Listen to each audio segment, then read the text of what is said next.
ஆகாஷவாணி.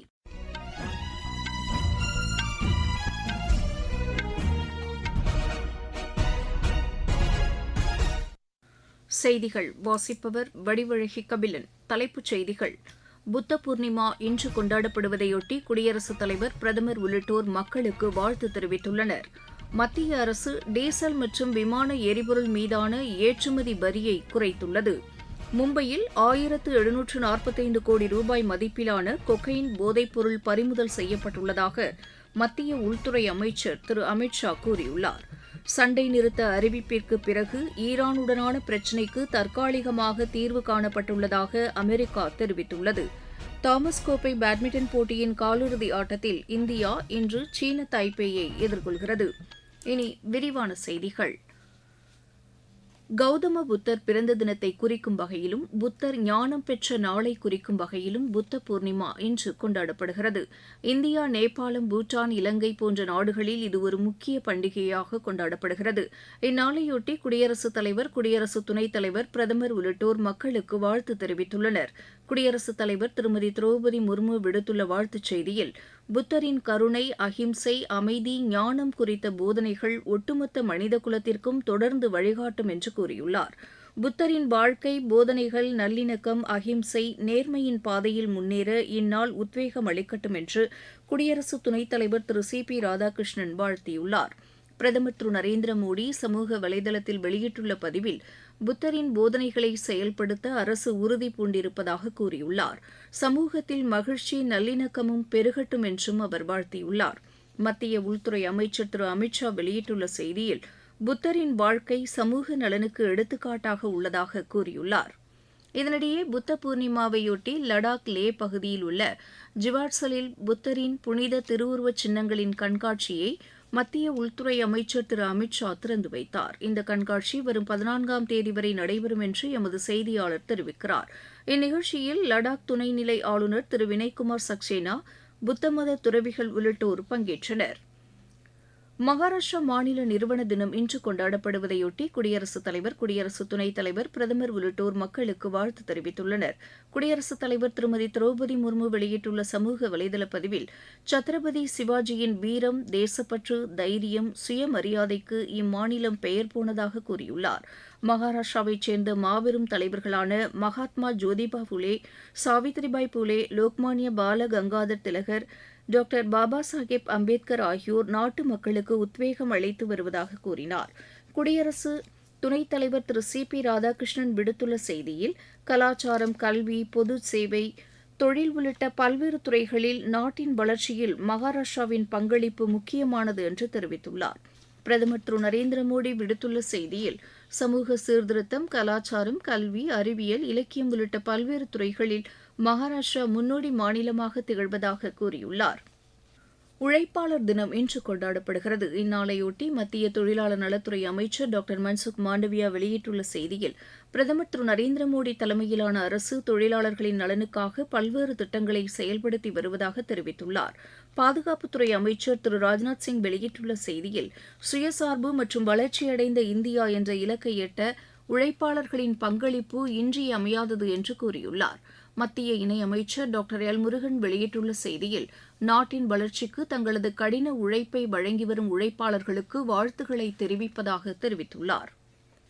போதைப்பொருள் தடுப்பு பிரிவு மும்பையில் 1745 கோடி ரூபாய் மதிப்பிலான கொக்கைன் போதைப் பொருளை பறிமுதல் செய்துள்ளதாக மத்திய உள்துறை அமைச்சர் திரு அமித் ஷா தெரிவித்துள்ளார். இதுகுறித்து சமூக வலைதளத்தில் அவர் வெளியிட்டுள்ள பதிவில், 349 கிலோ உயர்தர கொக்கைன் கைப்பற்றப்பட்டுள்ளதாக கூறியுள்ளார். போதைப்பொருள் புழக்கத்திற்கு எதிராக அரசு தீவிர நடவடிக்கை மேற்கொண்டு வருவதாக திரு அமித் ஷா தெரிவித்துள்ளார். நீங்கள் கேட்டுக்கொண்டிருப்பது ஆகாஷவாணியின் செய்தி அறிக்கை. மக்கள் தீர்ப்பு.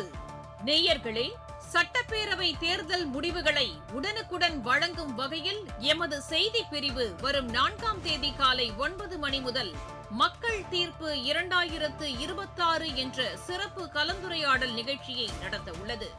பத்திரிகையாளர்கள், அரசியல் கட்சிகளின் பிரதிநிதிகள் பங்கேற்று தேர்தல் முடிவுகள் குறித்தும், மாவட்டம் வாரியாக தொகுதிகளின் முன்னணி நிலவரம் குறித்தும் எமது செய்தியாளர்களுடன் விவாதிக்க உள்ளனர். இதேபோல் தேர்தல் முடிவுகள் குறித்த சிறப்பு செய்தி அறிக்கைகளும் மணிக்கு ஒருமுறை ஒலிபரப்பாக உள்ளன.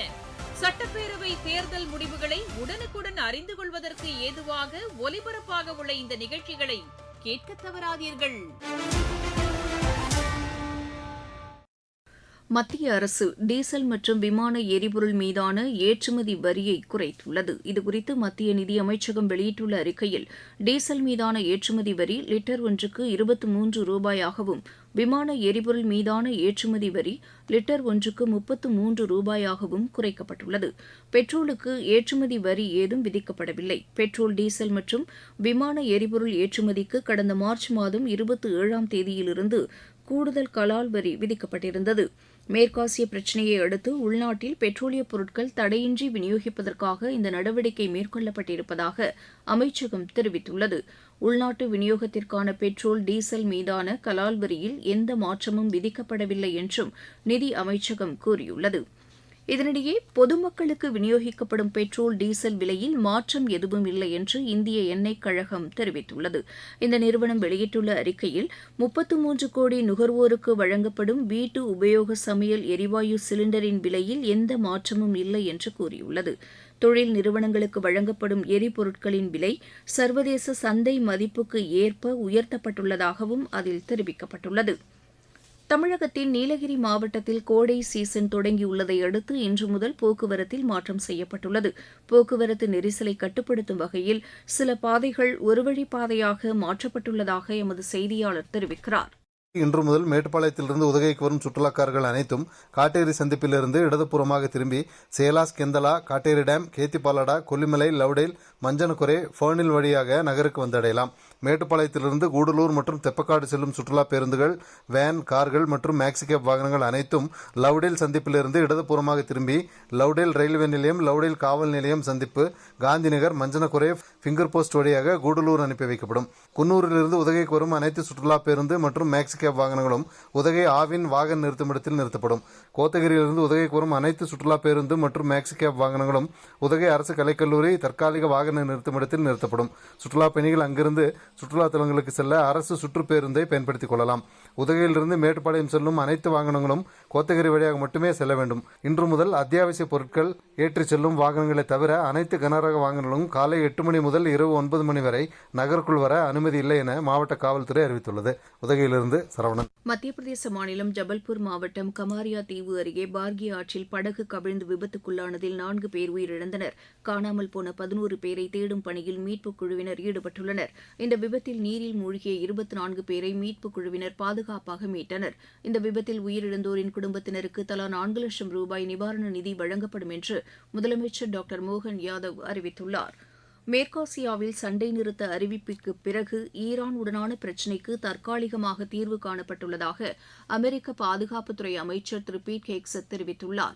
அமெரிக்க நாடாளுமன்ற உறுப்பினர்களிடம் இதனை தெரிவித்த அவர், கடந்த ஏப்ரல் மாதம் 7ஆம் தேதி அறிவித்த சண்டை நிறுத்தத்திற்கு பிறகு தாக்குதல் எதுவும் நடத்தப்படவில்லை என்று கூறினார்.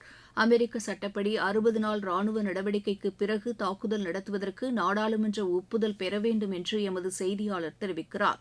ஹோர்முஸ் நீரிணை ஈரான் கட்டுப்பாட்டில் உள்ளபோதிலும் ஈரான் கப்பல்களின் போக்குவரத்தை அமெரிக்கா தடை செய்து வருகிறது.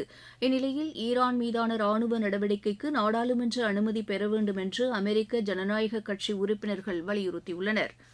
தாமஸ் கோப்பை பேட்மிண்டன் போட்டியின் காலிறுதி ஆட்டத்தில் இந்தியா இன்று சீன தைப்பேயை எதிர்கொள்கிறது. டென்மார்க்கில் நடைபெறவுள்ள இப்போட்டி பிற்பகல் மணி 1:30க்கு தொடங்குகிறது. லண்டனில் நடைபெற்று வரும் உலக டேபிள் டென்னிஸ் சாம்பியன் போட்டியில் இந்தியா ஆடவர் பிரிவில் கௌதமாலாவையும் மகளிர் பிரிவில் ருவாண்டாவையும் வென்றது. தில்லியில் நடைபெற்று வரும் சர்வதேச மகளிர் டென்னிஸ் போட்டியில் இந்தியாவின் ஜென்ஷி தீபக்பாய் அரையிறுதிக்கு முன்னேறியுள்ளார். ஐபிஎல் கிரிக்கெட் போட்டியின் இன்றைய ஆட்டத்தில் ராஜஸ்தான் தில்லி அணியை எதிர்கொள்கிறது. ஜெய்ப்பூரில் இப்போட்டி இரவு மணி 7:30க்கு தொடங்குகிறது. மீண்டும் தலைப்புச் செய்திகள்.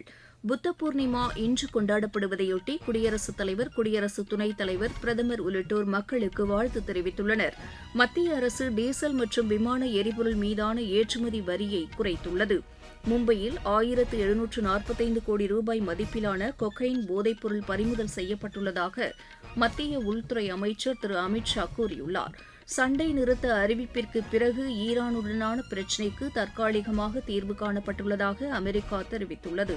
தாமஸ் கோப்பை பேட்மிண்டன் போட்டியின் காலிறுதி ஆட்டத்தில் இந்தியா இன்று சீன தாய்பேயை எதிர்கொள்கிறது. இத்துடன் இந்த செய்தி அறிக்கை நிறைவு பெற்றது.